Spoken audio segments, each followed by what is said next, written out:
So you decide to become a filmmaker, a photographer, whatever. You research the best camera on YouTube. Professionals use that camera, so you buy it. You're a professional, right? You wait around for the first paying gig. After the rush of buying that camera has worn off, there's a big chasm between that new camera you've bought and a successful career. How do you make the jump from being an amateur or even a self-proclaimed professional filmmaker to being someone that people refer to as a pro? Welcome to my channel. I'm Jesse. I am a commercial filmmaker and photographer. I look like I should be smoking a pipe or something, but really it's because winter has arrived and it's very cold. And today I want to talk you through some of the skills you need to make a transition from being a beginner, being an amateur, to being a professional. I'm a huge proponent of calling yourself whatever you want, even dare I say, an artist. Being a successful commercial creative has more tangible criteria. For me, I wanted to support myself with that career, and you can't really self-proclaim a mortgage payment. And just to be clear, your true art does not need to support you to be legitimate. In fact, co-opting your art practice for commercial gain, it's a slippery slope that I'm trying to make up for in my 40s. It's nice to have consistent commercial work, but if you don't have balance in your life, that creative well is gonna go dry. But if you wanna make the jump into commercial work, if you're sitting there with a camera, with tools, or whatever you have, thinking, I want this to work, asking yourself, what's next? Let's talk about some of the soft skills and practices that'll make that happen. Because just owning a camera, self-proclaiming yourself as a professional, that's not gonna get the job done. What's gonna make you a professional is knowing how to pitch, win, execute a job,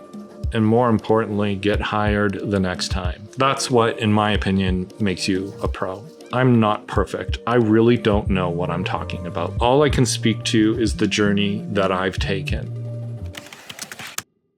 This whole video starts when you've made something that is yours. You've moved beyond the camera tests, chasing your kids in the backyard, taking test footage of your partner or your wife, your lovely, extremely patient and tolerant wife.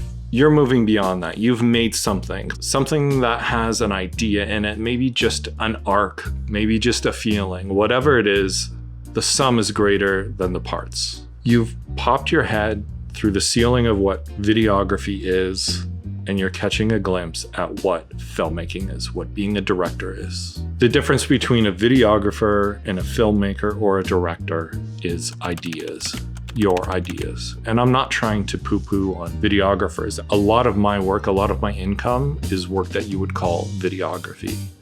But the goal is always ideas. That's the highest level. That's the tier that I want to be working in as much as possible. The beginnings of your ideas can be small. For me, I made spoofs. I made a fake gardening show. I watched too much PBS. I also made a parody of the last 20 seconds of a soap opera before it breaks for commercials. These were stupid. They're practically nothing, but they were a start. They had ideas. Once you start playing around with ideas are fun. They're addictive. Let's do more of that. You stop waiting for ideas to come to you in the shower and you start working on them actively. This is the beginning of what's called a practice. You find yourself generating ideas that aren't just a vibe or cool looking. They say something. Chocolate chip cookies and a glass of milk are like an idea. They're two separate things that once they're together are just magic. You're now the chef. A client approaches you with a business problem and your brain reaches back and makes some weird random connection. Bam, you're a director, you're a filmmaker, and you're a chef, not a line cook. Slowly, like a chef, there will be a flavor throughout your work, a through line. That flavor is you. You're creating work that only you could create. Maybe you thought you were gonna be like your idol, Terrence Malick or Christopher Nolan, but you just can't stop writing comedy. That's okay. That's the magic of it all, and you just have to give into it. The soft skill of knowing how to come up with ideas and even knowing that that is a thing that you can actively do is the root of all of your future success as a creative. I think you start creating based on external values and styles and trends, you by definition can't trust your gut, as you try to not be yourself. Your point of view, your approach are literally singular. Tie your value to something you own, that you control, that can evolve naturally, not a camera, not a trend. This is easy for me to say, but it's really hard to do in practice. It's tied to insecurity. I am naturally not very confident. One voice telling you that you suck can very easily drown out 1,000 telling you that you're great. Why I picked this platform, I don't know. It's brutal. But to counteract all of that doubt, all of that insecurity, you'll find the pieces that confirm it all for you. For me, it was that stupid soap opera. I didn't need anyone to tell me that I pulled it off. I didn't need to know if you liked it. I just knew. Building confidence in your own voice is the best foundation you can create for your future. This skill is literally half the job. You are 50% of the way there. When people want a cool visual commercial, they hire Spike Jonze. What camera does he shoot on? I don't know. I don't care. I have no clue. What they want is Spike Jonze and Spike Jonze take on their problem. Can AI mimic Spike Jonze? Maybe, but it can't mimic Spike Jonze's next project. Be a Spike Jonze. It's time to get your work assembled. You've started the journey of developing your voice to find out who you are. But why isn't anyone hiring me? Why doesn't a famous person in a tower in the city just infer that I exist in my parents' basement and hire me? Thoughts I had as a kid. Maybe you think that if you just post beautiful work on Instagram, people will find you. And that is sometimes the case. That old mall scout myth, you know, that girl in your high school who was discovered at a mall and was a model for like 6 months. I can guarantee you they're sparing a lot of embarrassing details. Me, I'm not waiting to win the lottery. Practically, I recommend creating a portfolio, usually a website, and put up the work that you think represents your voice the best. If you're a filmmaker, put 6 pieces on it. If you don't have 6 pieces yet, put all of them on it. Looking at those 6 pieces, let the worst ones motivate you to create new ones. Maybe you'll have a comedy portfolio and a doc-style portfolio. I have a comedy reel on my website, and I bury my doc-style work because I like doing comedy the most. Just remember that as you say, I can do X, but I can also do Y, and I can also do Z or Z for my American viewers. You start to dilute your portfolio's effectiveness. And you may think, I don't need a portfolio, I'm a YouTuber, let them just see my channel. But very quickly, as you get requests for sponsors, you're gonna start gathering your top 4 product integration videos. That's a portfolio. If you're a real estate videographer and photographer, you're going to collect your 3 or 4 best home packages and use those as a sales tool. These are portfolios. Even if I discovered someone on Instagram, I would look back to see how consistently they're doing commercial work. Then I would very quickly triangulate that with a professional portfolio, which is a signal that they've put in the work and they take themselves seriously. Reduce that friction. Sure, they discovered you on Instagram, but it's the work you do behind Instagram, behind the scenes, that gets you hired. Know that your website will have hardly any clicks, but those clicks are high value clicks by clients who have money to spend. And just remember, your portfolio, as much as it is a sales tool, it's the living, growing, evolving representation of your creative voice. And if you let it grow stale, kind of like maybe I've let some parts of mine grow stale, it's time to create some new work. Personal note. Get your work in front of people, and possibly more importantly, get yourself in front of people. Networking sounds like something reserved for business school grads, and that's because it works. Networking is arguably even more important for creative people because, in my opinion, they can tend to be flaky. I think most people are flaky.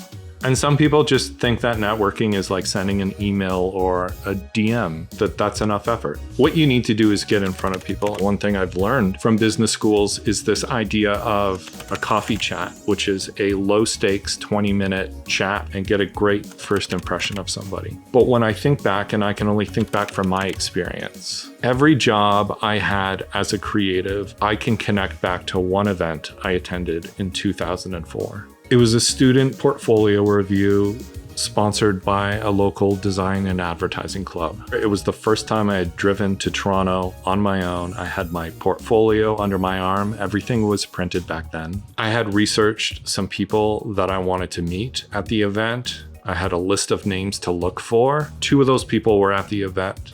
One of them offered me my first internship, and the second one offered me my first job. And the rest snowballed from there. And here I am in my garage. What a fairy tale. One event. Imagine if I went to 2 events. Build your portfolio, show up in person, become a familiar face in the industry you want to work in. Doesn't matter how talented you are. I've worked with a lot of people who are way more talented than me, but they're not people I enjoyed working with. People simply want to trust you, and they gain that trust from seeing you, from meeting you, and being around you for even just a minute. It's time to learn how to pitch. So you hear about a project, you see an opportunity, a client tells you a problem, and like the idea pops in your head. You know how to pull it off. You can see it. That's all a director does, is they can see it. So you can come up with ideas, but now you need to prove that you're the person to pull them off. Do you just say, trust me? You're not just gonna be handed the keys, you have to get the keys. You know how I said, like, understanding your personal creative approach and building that is the most important thing as a filmmaker, and maybe that is true, but at least equally to that is learning how to sell your vision. Because paying jobs are great. They pay your mortgage, pay your rent, they give you money to support your creative projects that no one else wants to pay for, and they're a part of the practice of leveling up your work. A lot of big Hollywood DPs, they want to work on commercials because they get to exercise, they get to try something new, there are budgets. You got to ask to receive, and that might involve doing work before you're even asked and before you're paid. A-list or triple A-list celebrities still have to audition for the roles they really, really want. Pitching for a director is as much about sales, as much about winning, as it is about doing your homework. What you're doing when you're building a pitch is creating a treatment. And this treatment is all of your homework about how you're going to get this job done. Every detail is written to and talked about. And not only is it to win the pitch, but it is then your creative Bible to how that production gets made. That thing you see in your brain is translated into your clients' brains through your treatment. And down the road, as you get deeper into production, you can look back at that treatment as the creative contract that everyone agreed to weeks ago. Your wardrobe stylist, your hair and makeup artist, or your props team, they have a Bible to start from. All I do is I have a checklist of things I never want to forget talking about in a treatment, and I just write a paragraph about each thing. My treatments are very succinct, not too wordy. And in my presentation meeting, which is usually virtual, I've just jotted down a few point forms for each page so I can paraphrase them and they can read the whole paragraph on their own time. If you do that homework well, your pitch doesn't need to be about sales or flashiness. It just needs to be you honestly going through the details to make this job a success. And if I lose a pitch, I ask around to see if I made any glaring errors, but really, it's out of my mind in a few minutes. And I'm usually one of 3 directors pitching.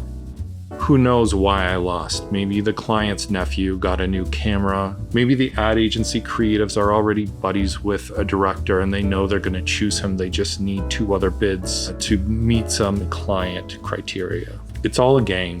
I try not to overthink it. I know I've lost jobs because of political reasons, but I also know that I've won jobs that I was the underdog. If you want to learn more, just Google commercial director treatments and you'll find a lot of resources. I'll also put a link to a great YouTube video by a director putting together a treatment. What I love about commercial directing is that when I prepare a treatment, I need to take one point of view, one approach on how to direct this commercial or whatever this work is.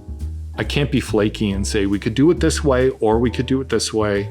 You need to pick a point of view, you need to double down on it, and you do better work as you develop that singular point of view, attached to that singular creative approach that you've developed since, years before. At the end of the day, there is only one piece that you're going to make. This is not a time for options. So you won a pitch. Congratulations, you have more homework. Amateurs might think that you can just show up on set and shoot stuff. Some of them maybe try it, but they probably try it only once. Because the bulk of the work, if you want to be a successful commercial director, is in pre-production, the prep. Your treatment with its point of view is now ready to be turned into physical form. It's where if you sold the client on using weird framing, you now have to build a shot list or a storyboard that shows that weird framing. It's where the idea of colorful wardrobe now becomes colorful outfits hanging on a wardrobe rack. If you don't physically have it, it won't be on set.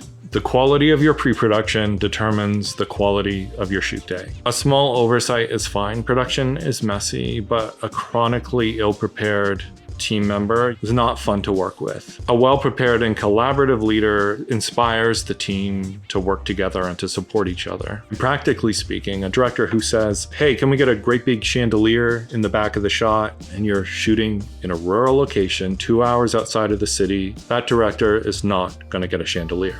They can whine about it as much as they want. It's something you should have figured out in pre-production.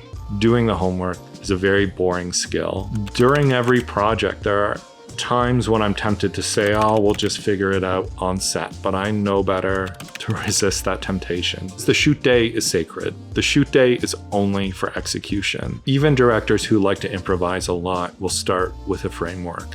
The way to be spontaneous is to have an airtight pre-production plan. So planned out that you actually have time to try spontaneous things. A videographer does most of their work on the shoot day. A director, a filmmaker does most of their work before the shoot day.